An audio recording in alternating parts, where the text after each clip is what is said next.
Assalamualaikum warahmatullahi wabarakatuh. Bismillahirrahmanirrahim. Alhamdulillah. Alhamdulillahilladzi farada alaina as-siyam wa sanna lana al-qiyam. Allahumma salli wa sallim wa barik ala nabiyyina Muhammadin sallallahu alaihi wasallam wa ala alihi wa ashabihi al-kiram, amma ba'd. Salihin salihat, para pecinta Al-Quran dan para pecinta sunnah yang dirahmati Allah subhanahu wa ta'ala.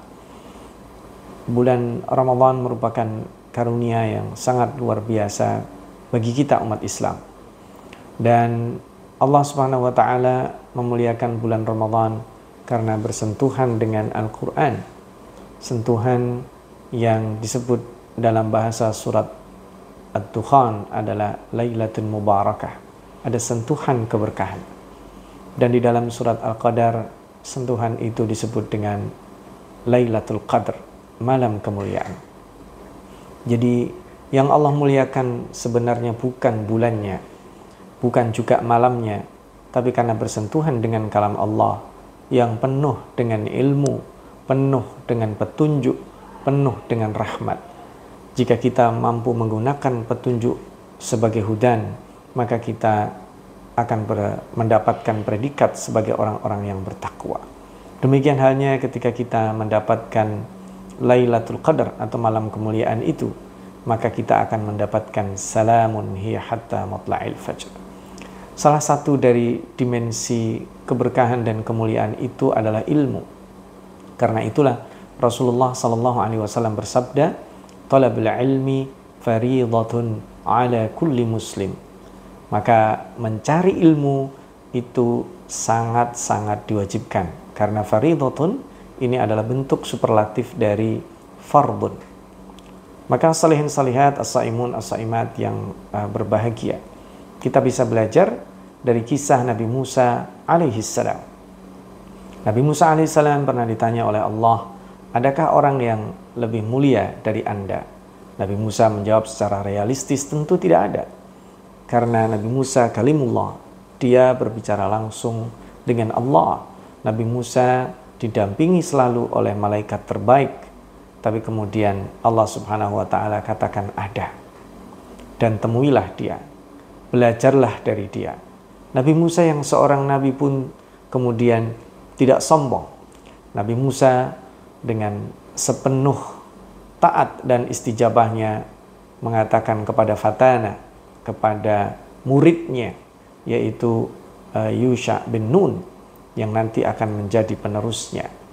Dan bertemulah beliau dengan Khidir.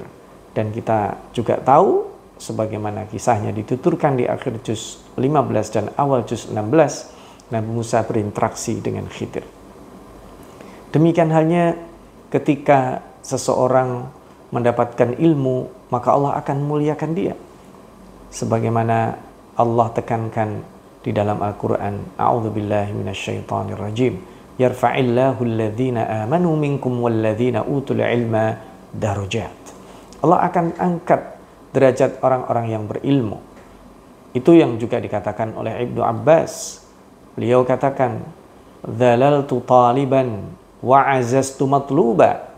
Ketika aku menjadi talib, pencari ilmu, pencari informasi, maka aku dhalaltu, aku menghinakan diriku, merendahkan diriku, karena guruku adalah orang yang patut aku servis, aku layani, aku hormati. Tetapi kemudian Ibnu Abbas mengatakan wa'azaztu matluba, sampai pada suatu ketika beliau mendapatkan izzah dengan ilmu itu. Orang lain memuliakannya karena ilmu. Itu juga yang dialami oleh Mu'adz bin Jabal ketika berada di Damaskus, ketika Abu Muslim Al-Khawlani melihat ada orang-orang tua duduk di bawah, tapi ada anak muda duduk di atas. Siapakah dia? Dia adalah seorang alim dari kalangan sahabat, Mu'adz bin Jabal. Maka para pemirsa, salihin salihat yang berbahagia, menuntut ilmu merupakan kewajiban yang tidak dihentikan kecuali oleh ajal. Menuntut ilmu sangat-sangat wajib, apapun profesi kita, seperti apapun capaian prestasi kita, maka menuntut ilmu menjadi kewajiban. Dan karena ilmu itulah yang akan menghantarkan kita pada hakikat hidup kita. Seorang alim sebagaimana dijelaskan dalam surat Fatir, innama yakhshallaha min ibadihil ulama.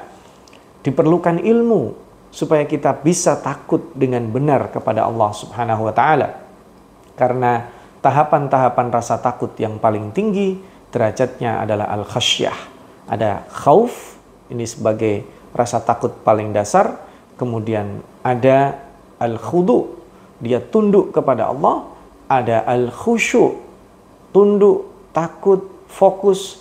Lalu dia akan mencapai pada derajat yang paling tinggi, yaitu al-khasyah, ketakutan yang akan menyampaikan pada dimensi hakikat, yaitu takut kepada Allah. Wa khasyar rahman bil ghaib, dia akan takut kepada zat yang maha rahman.